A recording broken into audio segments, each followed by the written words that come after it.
Eu sempre pergunto e as pessoas abordam isso comigo cada vez que eu dou entrevista.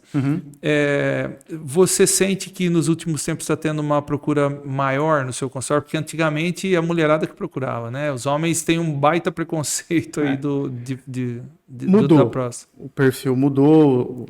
Se eu falar assim, dos últimos 5 anos para cá, a gente vê que a aceitação e o trabalho que a gente vem fazendo de mídia social, de campanhas que as sociedades proporcionam, isso tem levado os homens num número maior. A aceitação, principalmente dos pacientes mais idosos.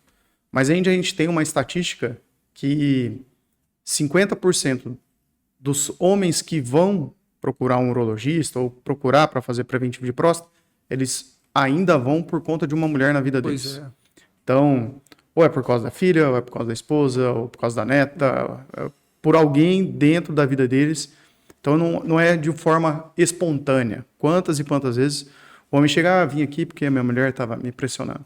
E às vezes é isso que leva a um diagnóstico mais precoce. Tá? Então, assim, quando a gente vai falar sobre câncer de próstata, a gente não tem que falar só para o homem. A gente tem que falar para as mulheres também. Qualquer campanha que a gente vai fazer, educacional, eu acho que vale a pena. Doutor, pode ir mulher? Deve ir mulher. Deve, exatamente. Porque metade dos pacientes vão por conta delas. A ação que elas fazem dentro de casa, perante a pontuar alguns parâmetros, algumas perspectivas relacionadas à saúde do homem, faz mais influência, às vezes, do que a gente como médico. A gente percebe de uma maneira orgânica nas nossas redes sociais que a maioria das pessoas que acabam seguindo e se relacionando com a gente através de rede social são mulheres. Sim. Obviamente, na rede de vocês deve ser diferente, né? Não sei como que é. Ainda a gente tem aquela situação que o urologista é o médico do homem. Do homem, exatamente. A gente atende bastante mulher, né? Mulher tem as suas patologias urológicas, infecções urinárias, incontinência urinária, tem as doenças renais que são para ambos os sexos, calculose renal, as malformações urológicas acontecem dos dois sexos, mas é que fica aquele tabu que o homem, o urologista é o médico que trata do homem. Sim. Logicamente a gente assume esse papel. É importante para a gente assumir esse papel porque tem um monte de coisas relacionadas às doenças urológicas, principalmente do trato gênito-urinário masculino, que é de responsabilidade do urologista. Então a gente assume esse papel, mas não deixar que é exclusivamente do homem. Exatamente. Exato. Isso é importante ser falado, né? Porque a gente esquece aí exatamente das outras patologias, porque é falado muito da próstata, né? Sim. Então isso atrai a atenção das pessoas. Mas, por exemplo, câncer de rim, sim. Você tem como você disse, infecção de urina, pielonefrite, as hidronefroses eventuais. Então vocês tratam. Eu hoje mesmo mandei paciente mulher para vocês. A gente fala mais de câncer de próstata porque o câncer de próstata ainda continua sendo o mais comum na população masculina. É o mais incidente, exatamente. É o mais incidente, é o que tem maior mortalidade. Exatamente. Se a gente pegar números gerais, o INCA ele faz um estudo bianual, né? 23 a 25. Sim. 72 mil casos novos por ano. 16 mil óbitos por ano. É um número muito grande. Não, é alarmante, exato. E isso traz para a gente essa responsabilidade, né? No centro-oeste brasileiro, 61 a cada 100 mil vão ter câncer de próstata. É bastante coisa. Muito, exatamente. É bastante coisa. E se a gente pensar num próximo tumor para homens não melanoma, é o câncer de cólon, com 17, 18 casos em 100 mil. Se você vê a diferença, né? Muito bem. Porque é muito prevalente ainda. Pois é. Então a gente tem que, para educar, a gente tem que falar. Isso é importante, ações como essa aqui hoje. E a nossa luta aqui, a conversa, a gente se empenha muito, em especial outubro e novembro, né? Todos os meses, mas em especial outubro e novembro. A nossa luta é para fazer o diagnóstico precoce.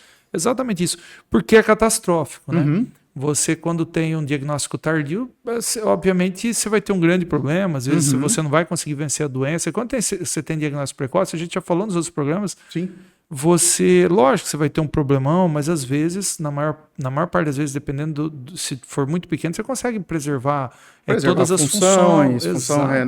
Função urinária, impotência, você não vai, você consegue ficar potente. Então, isso é uma coisa que faz toda a diferença, não é?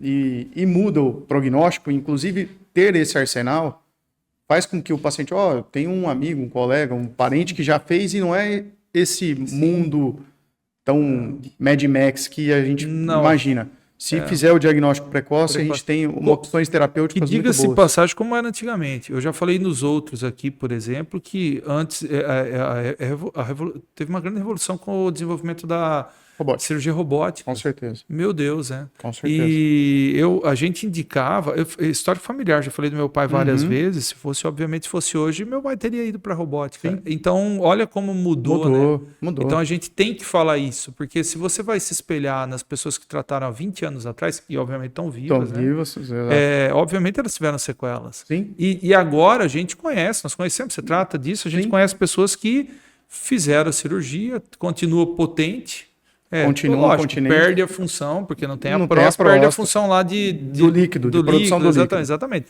Vai ter esse tipo de coisa, mas continua a vida normal. Sim, né? Exato. Então, isso é uma coisa que é substancial e a gente tem que falar, porque é da qualidade de vida, cara. Com certeza. Você não é só curar a doença, você tem uma grande qualidade de vida, isso é importante. Né? O arsenal, além do arsenal terapêutico, o arsenal de diagnóstico, né? Sim. A gente tem a constância, a procura, a educação, os métodos de imagem novos, né?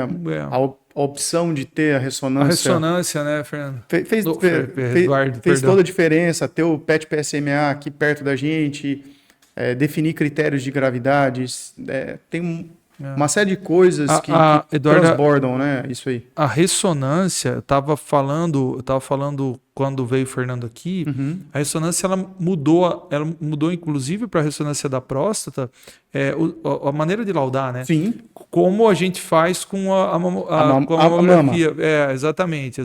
Era o BIRADS e agora é o PIRADS. Exatamente. Exato. Então isso dá uma grande segurança para vocês, né? Falamos também a respeito da maneira de fazer biópsia. O Fernando tocou num ponto que é o seguinte, a maneira da biópsia, né? Ele falou, a gente consegue ser mais preciso, né? Sim, porque a gente antigamente vocês iam às cegas, né? Hoje em dia, se, por exemplo, tem um nódulo numa determinada região, você vai tirar nódulos fragmentos daquela região com maior número, né? Então, e quando você conversa até com colegas, tem aquela história assim, né? A biópsia vai fazer com que perfure a cápsula e tudo mais, as pessoas ficam com aquilo na cabeça, né? Será que não vai espalhar? Espalhar, aquela história, é o medo de todo mundo. Sim. E esses métodos diagnósticos, a gente chegou a conversar a respeito disso, esses novos métodos, eles, obviamente, se você tiver uma lesão nodular, etc., você dá mais ênfase àquele lugar, não precisa tirar tanto fragmento se a gente for ver, é isso aí. Você é mais direto, né? Exatamente. Mais exato. Exato. E essas tecnologias têm deixado tanto o diagnóstico quanto o tratamento mais exato. E isso causa melhora na qualidade de vida do doente. Exatamente.